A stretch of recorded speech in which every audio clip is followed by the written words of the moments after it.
Steve has an amazing book, actually, I have to say. I listened to an Audible, Bass-Ackwards Business. We're going to talk about it, The Power of Helping Without Hustling. So some cool authors I've had on. We had Michael Gerber of the E-Myth, one of my favorites. Chris Voss wrote Never Split the Difference, again, one of my favorites. Gino Wickman wrote Traction. It's a great book. And the reason Philip and I met is Jason Swank. So Jason Swank is also a previous guest twice over on the podcast. So thanks, Jason. You're indirectly related to making this happen. And this episode is brought to you by Rise 25. At Rise 25, we help businesses give to and connect to your Dream 100 relationships and partnerships. And how do we do that? We actually help you run your podcast. We're an easy button for a company to launch and run a podcast. We do accountability, strategy, and the full execution and production. Steve, we call ourselves the magic elves that work in the background to make sure it makes it look easy for the host and the company. For me, and this is one of the reasons I love Steve's book, is number one thing in my life is relationships. I'm always looking at ways to give to my best relationships. And personally, I've found no better way over the past decade to profile the people and companies I most admire on this planet and share with the world what they're working on. And so if you've thought about podcasting, you should. If you have questions, you can go to rise25.com to learn more. And Philip Hill is the founder and CEO of Purebred Marketing. And Purebred is a digital marketing agency focused on igniting the most profitable revenue channels for direct consumer brands. They've driven over $100 million in online sales for their clients. And Philip's going to talk about how they do it. And they do it through relationships. And we're going to talk about that. And Steve Beecham, as I mentioned, CEO and founder of Hometown Mortgage. You can check them out at hometownmoney.com. They have a boutique mortgage company in Georgia originating loans for customers. They specialize in self-employed individuals in unique situations, but he also does workshops, coaching, keynotes, and he's authored the book, as I mentioned, Bass-Ackwards Business. Check it out on Audible. The Power of Helping Without Hustling. You can check it at stevebeecham.com. Philip, Steve, thanks for joining me. Thanks for having us. Let's start off with, we'll talk about what you both do, but a couple lessons, Philip, that you learned from Steve early on in relationships and business. Yeah. So coming out of college, I'd started a company or a couple companies, and one of them was working well. The other, my partner got sick, and I kind of got thrown into real estate of trying to figure out something that I had to do because my path ahead of me just got abruptly ended. And Steve, being in the mortgage business, he knew my dad. We knew a bunch of the same people, really. And my dad was like, you need to go talk to Beecham. He helped me so immensely with really no expectation of a 21, 22-year-old probably sending him much business at all. He helped me from teaching me all about referral marketing, how to make a name for yourself. Every connection that I could imagine that he would hook me up with. And then on the back end of that, he just kept sending me these leads.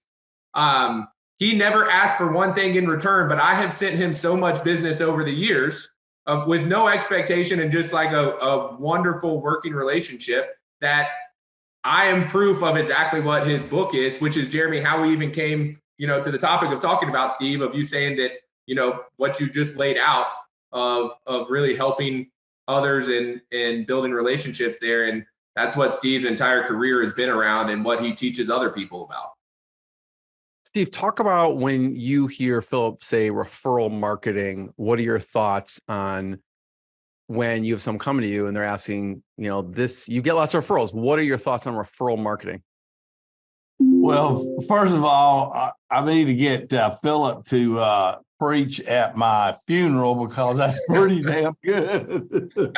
Thank you, brother. I love you. I got you. But I think referral marketing is people don't, everybody wants a referral, but I've said, how do I put myself in a position where somebody calls me and says, hey, Steve, I want to do a loan with you, or I want to buy what you're selling because Philip told me you were the guy, and what do I need to do, and what does it cost me? I said, how do I get to that spot where I don't have to go looking for people? They're looking for me. And then I like to tell the story that I kind of unexpectedly met Jeff Foxworthy. He was a founder of a school that my kids were in, and I met him in the parking lot, and he had already finished speaking, and I was kind of going into the school, and he stopped and he said, said, hey man, I'm Jeff. I said, I'm Beach, where are you from? You got kids in here? So he asked me all these questions about me. And then he finally said, I'm running late. I got to go. And he leaves. And I thought, you know what? That's the first phase of that is we all want to vomit on everybody about how great we are. What happens if you say, forget about me? It doesn't really matter about me. It's about you. And I want you to feel important to me. And I want to make sure that I help you with whatever is important to you. And so from that moment when this celebrity spent his time and questions about me, I realized that I had to start focusing on that. So I started doing that. And then the second piece of that was, as I was reading a book, and I wish I could think of the book, but the guy was talking about, hey, people give, but just because they give doesn't mean they get. And the analogy that I use is, hey, if I'm supposed to set up the chairs for the school play, and all of a sudden I don't have enough time, or I don't have, my back's hurting, who can I call to come help me? Well, let's say I call Philip. I say, Philip, come help me, because I'm thinking, well, Philip's in the real estate business. He's not like at a job. He can leave right now. And Philip comes and helps me. And then afterwards, Philip goes, well, I went over there and helped Beach, but he's never sent me anything, any real estate deals or whatever. So this guy was saying, well, just because you give doesn't mean you get back. He said, you got to give in a wow sort of experience. And so if I call Philip, I say, Philip, I need some help setting these chairs up. And Philip shows up and he's got 6 football players with him. He goes, boys, let's knock this out. Hey, Beach, what time you want me to be back? Bring these boys back. We want to help you take these chairs down. How can I help you do that? And then I go, wow, that was way more than what I expected Philip to do. And so reciprocity, getting a referral, is about creating the wow in somebody else. So it's not only about giving, it's about giving more than what is asked. And that's where a lot of people lose out on getting a referral. I would love to hear your thoughts on both of your thoughts. And Steve, start with, how do you think about giving with no expectation? Like you were saying, because some people, there's a really good book by Adam Grant.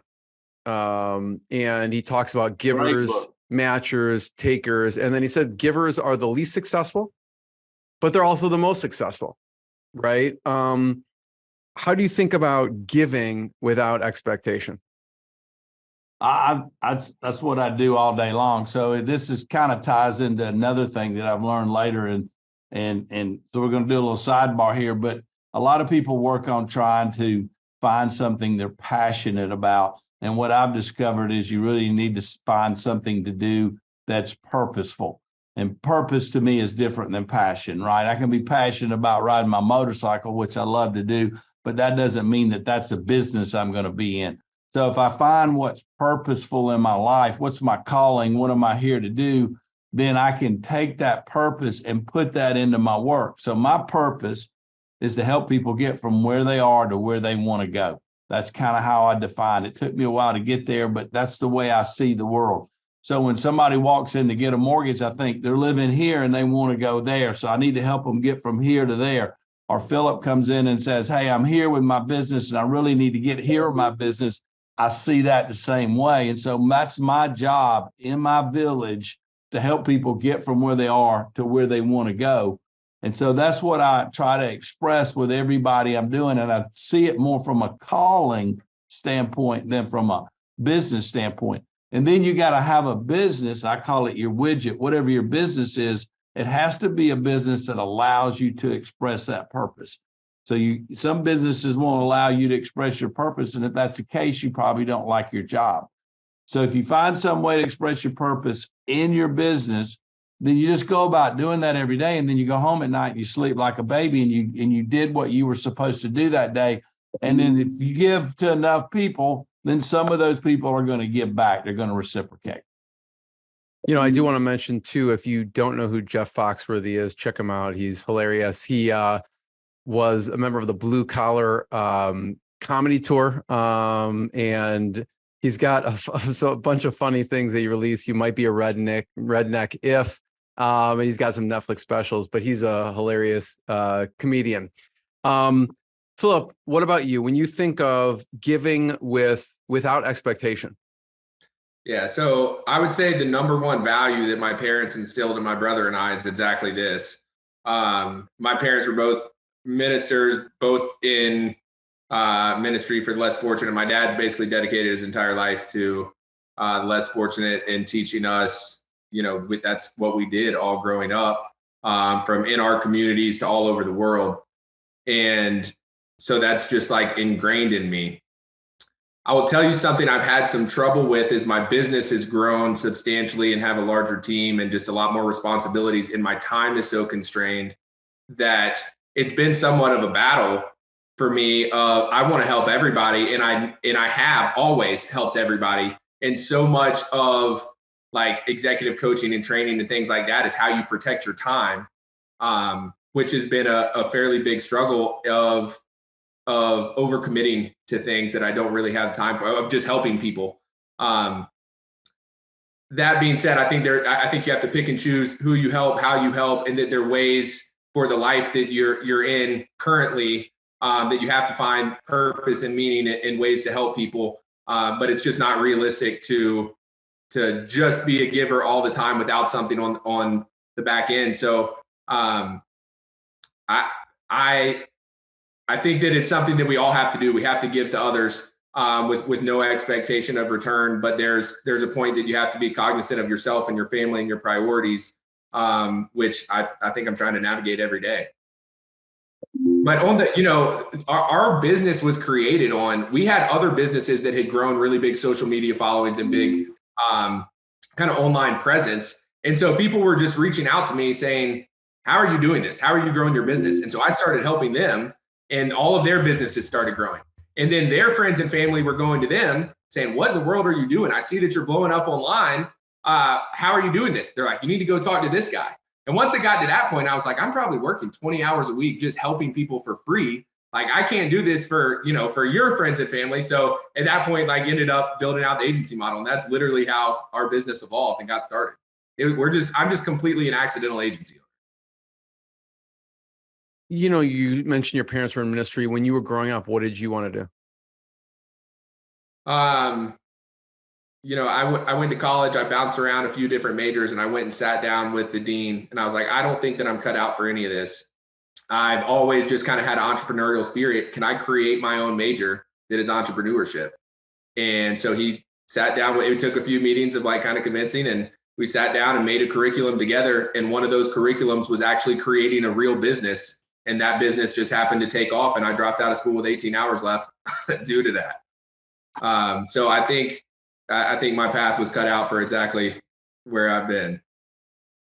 Talk about what you do for a second at Purebred Marketing. And then Steve, we'll get to, you have an interesting story on how you started into the mortgage business. So Purebred Marketing, how do you explain to people what you do? Yeah. So from a high level, we focus on the most profitable revenue channels for direct to consumer brands. Those are SEO, email and SMS, and then we build affiliate programs for brands. We will get into building affiliate programs because you're building an army of people to promote other people's products, which is, I think, one of the best ways. It's endorsement, right? Direct endorsement. But we'll get to that in a second. Steve, talk about how did you get into the mortgage business, and what did you want? What did you want to do when you were growing up? I've always wanted to be a race car driver, and I still struggle with that.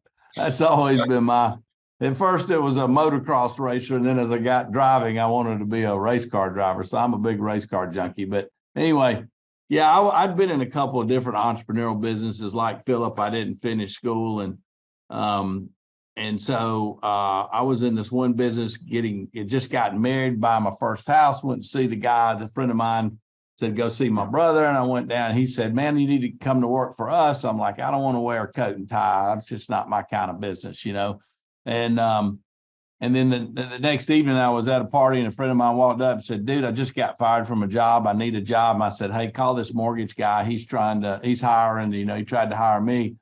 And about a month later, my friend called me, he goes, man, I made like $10,000 this month. Hell, I wasn't making but about $3,000 a month. I'm like, really?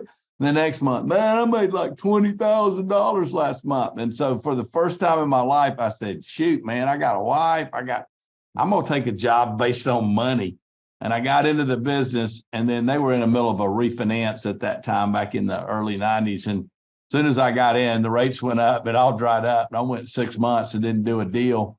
And then my brother bought a house, so I got my first loan, but I stayed with it. I kind of, for some reason, liked the way the business worked. It just fit my personality and my style. And so that's kind of how I did it. I mean, you've been doing this at this point for, I think, over 28 years.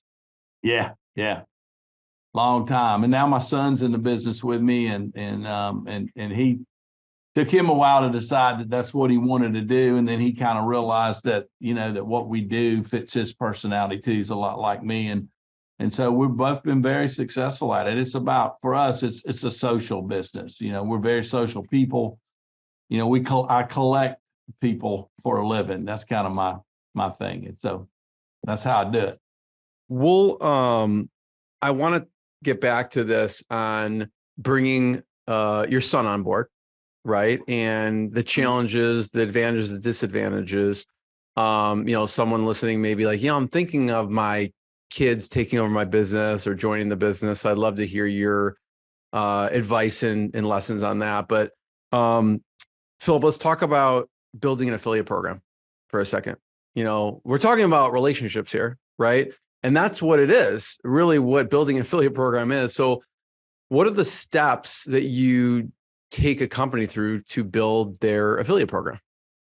Yeah. So, generally speaking, when they first come in, we have a strategy session. We're understanding their target market. Then we figure out where their target market is. What are the websites, the publications that they frequent? And then there's a lot of strategy that comes down like, how do we drive higher average order values? How do we increase conversions? What are the right offers that we can create? Things like that to basically make the brand more money, right? But past that, it is leveraging relationships. So we are building new relationships and then continuing to engage those relationships in order for those affiliates to promote our brands. So basically the way it works is we pitch a affiliate, one of our brands, say we have a dog bed brand. We pitch them to promote this dog bed brand. We give them a little unique URL that they use that's unique to that affiliate. And so it tracks those clicks. And then if a sale is made, it matches it back up with that affiliate, pays them a commission. But where the relationships are really helpful is if you're trying to do this from scratch, it's really, really difficult. Or trying to do it yourself, it's really, really difficult. But for instance, in the pet space, we worked with one of the largest national pet retailers in the US. We've worked with dog bed company, dog food company, dog supplement company, dog superfood companies, dog car seat cover companies, like about everything you can think. A cat litter, we've gotten into some stuff outside of dogs. So when we go back and recruit a new pet brand, we already have all these relationships. They know who Purebred is. They know the name of the people on the other side of that. They know the reputation that we're going to vet these brands to make sure we're only bringing them quality brands that are going to make them money, and their earnings per click, which is the metric they look at, is going to be as high as possible. It is all leveraging relationships. And so we can recruit. We have tools and processes and systems that we can recruit for just about any consumer good product. But the difference in that first 3 months or so, really overall, but especially in the beginning to ramp up, is so much quicker for brands where we already have a bunch of relationships, because we're just reaching out saying, hey, you know us, you work with us, we have a new great brand for you. They're like, sweet, bring them on. There's that trust is already built. They know who we are. It's a game changer in that, unlike about anything else in marketing. So if someone has a pet company, they should call you. More than that, but yes, if you're a pet company, you definitely should call us and we can help you out. What other types of companies do you help besides pet companies? So anything that's consumer products, we can build an affiliate program for you. Our SEO work, like everything we do works well for consumer goods, but our main target market, what we go after is pet space, because we just have so many relationships there. Really, we're an agency that evolved out of our own brands. Our brands were pet brands. So that's part of why we have so much expertise there. But then the health and wellness space, which is now spilled over into outdoor, and like we worked with Solo Stove, if you know Solo Stove. So it's kind of spilled over in the outdoor, and then like sporting goods. Health and wellness encompasses a ton of things. That pet space and health and wellness is great because most pet pet owners are more likely to be, or dog owners specifically, are more likely to be active. And so it's kind of spilled over there. Did it start just because, I mean, I'm looking at your about page here. I don't know if you still have these 3 dogs or not, but did it come just from you start working at these companies because of your love for pets? Yeah, more or less. So yeah, those were all my dogs. Gin and Juice are on the outside. They're right here behind me. Those were my first 2. And then Hef is over here laying with me right now. But yeah, I got Juice, fell in love with him, got Gin, and then realized that like everybody that has a dog, other than Beecham, maybe feels a little bit differently about his dog over there that he'll throw in the back of my truck, seeing me cross the street. But people love their pets. They'll spend aimlessly on their pets. And, you know, I always say the kid space, the pet space, weddings and funerals are where people will just spend aimlessly. And so that's, you know, understanding that and understanding consumer behavior around that has really propelled us. You know, Steve, I want to talk about your son for a second. And what are some of the lessons learned by bringing your son on board? Well, it's first of all, you need a good relationship, which I've had with my son Connor, and I think I have with all 3 of my kids. But you know, in his particular case, you know, he saw me go through the ups and downs of the mortgage business. So our business never just goes like this, right?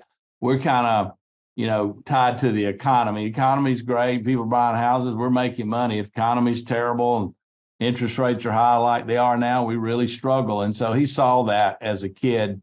He actually saw us go through 2009 when we lost everything and had to start all over. So he wasn't sure he wanted to get into that. But he ended up going and doing another route where he was doing employee benefits. And then he wasn't real happy in that space. And a couple of people that were mentoring him told him, said, dude, what are you doing, man? You got this great family business and you're just, you know, you've got the same skills. Why don't you go take over your dad's business? Eventually, I'm sure he'll let you have it. So he came and talked to me and I said, yeah, you got to earn it, but I'll let you have it. And, or I'll let you buy it from me. And then that'll be kind of my retirement. You'll be kind of helping me. And so he got into business. And so I think the big thing was I had to let him fail in some areas. I had to let him teach me some stuff in some areas. So we both had to be open to new stuff. And we've done that. And as he's grown more confidence, I mean, right now he's doing way better numbers than I am. He's beating my booty all over the place. And he's loving every minute of it, you know. So it's I think the big thing is that I got to let him do his part and he's got to let me do my part. I got to be open to what he's talking about. He's got to be open to what I'm talking about. And we've done that. And it's worked really well. Yeah, I know you said, like, you know, relationships are the number one thing for you as well. And I'm sure people proceed with caution in this regard because they don't want to ruin their relationship with a family member. It doesn't have to be a son or daughter. It could be a family member. And that's a concern. What were the things that you made sure to put in place, or I don't know what ground rules you lay to make sure it doesn't ruin the relationship, right? Because it's easy to bring work back home with us. Yeah, but we in our world, we live our work 24/7. So, I mean, we know we just work whenever the deal comes and we work on while we're on vacation and all. And so he's used to that. So that was easy for him because that was not unnatural in him seeing me do that. I'm at the ballpark and I get a phone call from an agent, you know, do I take the call or not? And you just kind of have to work through what's important and what's not important. So I don't think we have a problem with that. But here's the big thing that I think about in relationships, and it kind of goes a little bit back to this Jeff Foxworthy thing, and I call it sort of my sex story. And it's like if Jeremy, if you and I were single and we're 20 years old, and we're in college, and we go into a bar and we look around the room, and you look over there and you see a girl and you think she's cute. And you might say to me, hey, Beach, do you know that girl? And I'll say, nah, I don't know her. So now Jeremy's got to make a decision. And that decision is probably, am I going to go make this cold call or am I not going to make this cold call, right? So let's say you decide you're going to make this cold call. And so like most people that go on a cold call, you've got to have something in your hand. In business, that might be a koozie or a flyer or something like that. But at a bar, it's probably a beer, right? So you go over and you buy a beer. Now you got a beer in your hand and you walk up to this girl and you say, "Hi, my name's Jeremy. What's your name?" And she says, "My name's Sally." And then you say, "Well, I'm Jeremy and I got a waterbed and I live in a high-rise condo and my daddy's a doctor and my mama's an attorney and I drive a Ferrari and my grandparents are filthy rich and they got a place in Nantucket and blah, blah, blah." Well, that girl's going to go, "I don't want to talk to this jerk," right? Well, I realize that that's what most of us do in sales. We walk in and say, "Hey, dude, stop what you're doing. Buy my stuff. I'm the greatest thing since sliced bread." It doesn't work. So what works is you go over there and you say, "Hi, I'm Jeremy. What's your name?" "I'm Sally." "Sally, where are you from? What are you studying? Where do you do? What do you have fun doing?" Blah, blah. The conversation's all about her. All the focus is about her. And then what happens to her is she sits there and you ask her these questions. And then at some point in time, she goes, "He doesn't look like an axe murderer. He looks like a fairly nice looking guy." And then what does she do? She asks you the same questions back. She goes, "Jeremy, now where are you from? What do you do?" Then you can tell her about your Ferrari and your rich grandparents. But that's the way conversations go. So what I spend my whole time doing is anybody I run into, all I think about is how can I be Santa Claus for that person? And so I just pour in if they need to meet people, if they need to meet companies. I try everything I can to help those people be successful. And then, like I said, some of those people reciprocate. But because I'm all in, it creates wows in people, and then they want to reciprocate. And so I think that's the biggest thing is that I learned that I don't have to wait to see if that's going to be something that's going to reciprocate back to me. I'm just all in with everybody for anything. And so I keep a really large, pretty good database. And what I do is I spend most of my time calling all the warm people that I know, not the cold people that I know. So as I meet somebody and I have them in my phone every day, I'm calling 20 to 40 people to say, "Hey man, how you doing? How can I help you? How's the world treating you?" And that's all I do. And then sometime along the day, somebody calls me and goes, "Hey man, Jeremy told me you were the guy I got to do business with." Bam. And nobody's asking me about my price. Nobody's asking me about my interest rate. Somebody pre-sold them to call me. And that to me is the world I operate in. That's what I'm trying to do. I love it. What made you, I'm going to pull up this for a second, Steve. What made you decide to write the book, the first book? So and if you're looking at the video, by the way, you can see we're at stevebeecham.com. We're at the books page. He's got 3 books here. The Bass-Ackwards Business book, what I was talking about. He also has What's Your Buzz and also the tapes we play in our head. But what made you decide to write the first one?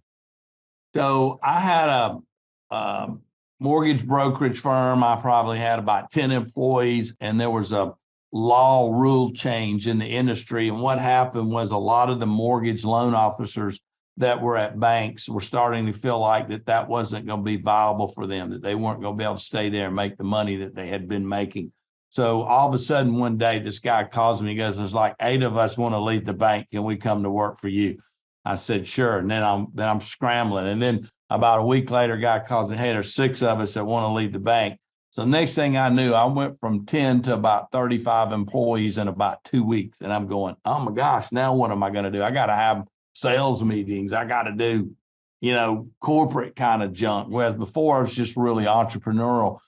So I started writing down the concepts that I was using to build a referral-based business, because a lot of these folks were coming from businesses where the customer kind of came to them. That's why they were at a bank.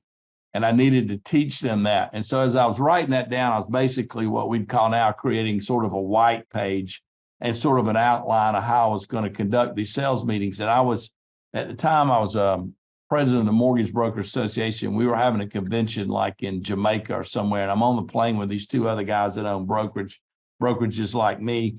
And I said, "Hey, y'all look at this stuff. Tell me what you think." And they're all going, "Man, we never thought about this stuff. It's really cool. You ought to write a book." Well, then about 2009 happens and the world crashes, and I had a lot of extra time. So I started writing that book.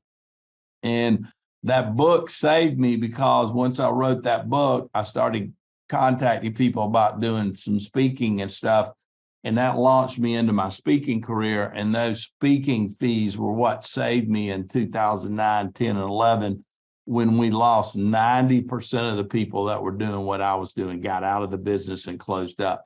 So I was able to keep my mortgage company open and generate income from speaking to save me and my family. Steve, I'm looking at right now the tapes we play in our head, right? Yeah. At that point, I mean, you say it in passing, but like if we go back to that time, that's a painful thing to go through. What are you thinking in your head at that time? How do you get through that time out the other end? Because people obviously see, oh, this is a successful mortgage company, has probably always been successful. They don't see the hard times. What were you thinking at that time? So I'd spent a lot of time when I wrote that first book trying to interview highly successful people. And one of the people that I ended up interviewing was a kid a guy I went to high school with, who was a small guy, but he was the best athlete anywhere in this part of the country. Because he was small, he ended up in baseball, but he was the best basketball, football, and baseball player. He ended up playing in the American League for like 20-something years, went to 2 World Series. His name was Tony Phillips, played second base for the Oakland A's and Detroit Tigers. And I went to high school with him. Well, he had retired about that time, and I ran into him, and I got in this conversation with him, and he said he lived out in Phoenix. And I said, I'm going to be out there in a month or two. He was in town, like visiting his mom and dad. I said, I'm going to be out there for a speech. I said, I'd love to go have a beer with you. So I called him and I said, hey, I'm flying in tomorrow. He said, I'm going to pick you up at the airport. And I said, no, man, I got a rental car. He said, no, I'm picking you up at the airport. So he picked me up at the airport and we're driving in the car. And I said, Tony, I said, you know what, dude? I said, I really don't know. What's your situation? Are you married? You single? He said, Beach, my wife and I are separated right now. He said, but we're going to get back together. I said, really? He said, yeah, Beach, my shit always works out. And I went, oh, yeah. I said, yeah. Then we got to his house. I said, what are you doing now that you're not playing baseball? And he picks up this baseball in his garage, and it's got numbers 1, 2, and 3 on this ball. He said, I've been going down to the batting cages, and I've been watching these dads trying to teach these kids how to catch. So I took a ball, and I made a magic marker on it with 1, 2, and 3, and I'd say, catch it on 1. And he said it got to where they would watch the ball go into their glove. So he said, I'm making these balls, and I'm going to start selling these balls, and I'm going to make a bunch of money off of it, Beach, because my shit always works out. And I realized, and so that weekend I was with him, I heard him say that hundreds of times. My shit always works out. And I realized that that's how this kid that didn't have the best situation and wasn't the biggest kid in the world ended up in Major League Baseball, because he believed in his mind that his shit always worked out. And so when my stuff went down the tubes and I was losing everything, I kept saying to myself, my shit's going to work out. My shit's going to work out. My shit's going to work out. And that's what got me through 2009 and the crash. Is this him right here? There. That's him. This is him. Yeah, I've heard of him before for sure. I follow baseball pretty closely. This is great. Yeah, he passed away recently, had a heart attack. Yeah, so it's terrible. I miss him. But just that one weekend gave me that tape to play. And then as I started interviewing highly successful people, I started realizing that there were there's a lot of successful people have this really sort of short, quick tape that they consistently play over and over. That's a proactive, positive tape. And that people that aren't successful are paying a short negative tape. Like my mama said, I ain't going to work out to be anything. You know, my daddy said, I'll never be rich. And they're playing that tape. And so they're not getting anywhere. And then you got somebody on the total opposite end of the spectrum playing this tape that my stuff always works out, or I'm the luckiest guy in the world, that, or everybody wants to do business with me, or whatever it is. And so that's what inspired me to write that book. That's awesome. Steve, thanks for sharing that. Fill up on that. What are some of the things for you that you play in your head? Because you've always been entrepreneurial, you know, started businesses. What are some of the things that you play in your head to keep you going? You know, I really don't focus a ton on mindset. Not that I don't think it's important, but I think I've just naturally kind of had a growth mindset. Like I'm never satisfied. I want more. I'm pretty confident in what I do, but always eager to learn and grow. Having a number of employees over the years now that I see the complete opposite of that, it just instills in me one, a little more confidence in the mindset that I have, but two, the realization that mindset is really important because a lot of these people are really smart, really capable, and then they just won't think for themselves, or they're not resourceful, they won't figure things out. And there's like the coaching that, you know, week over week is, you are enough, you're good enough, you're just as capable as these people you're trying to put this on. Like you have to break this mindset of yours. And so I think that's probably one of the biggest things that holds people back. A lot of these people that you meet that are ultra successful, they're not any smarter or any more capable than people that they're making literally 1,000 times more than. And it's just this broken mindset of being just a fixed mindset. What it would be called, of just being stuck where you are. And if you have that mindset and you're stuck in your ways, you're probably going to be there for a long time to come. I'd love to hear both of your favorite books or resources. It could be an audiobook, it could be a podcast, it could be a book. What are some of your favorite resources that you've learned from throughout the years that you'd recommend? Well, I think I've got a bunch of them, but I think one of the first books that really helped me in my marketing stuff was Purple Cow by Seth Godin. And then, you know, then after that, Blue Ocean Strategy, which both of those are about how do you create stuff and products that kind of put you in the different from anybody else.